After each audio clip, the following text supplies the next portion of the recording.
বিএনপির 21 নেতার বিরুদ্ধে সাংগঠনিক ব্যবস্থা। কোথায় এটা?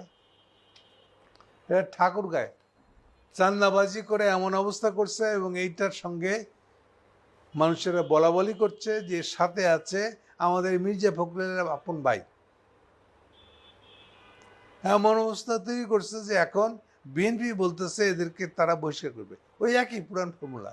আপনারা চুরি করতে থাকেন, আমরা যখন দেখবো বেশি ইস্যু হয়ে গেছে আমরা তখন আপনাদেরকে বহিষ্কার করে দেবো। হ্যাঁ, ভালো অ্যারেঞ্জমেন্ট। কিন্তু চোরকে বলে চুরি করে, আর পুলিশকে বলে যে এটা দাওয়া দিয়ে আসো, তাতেই হবে।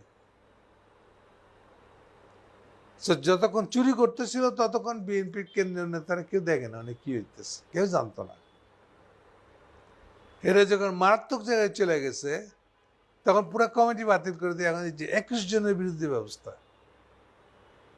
মজা না?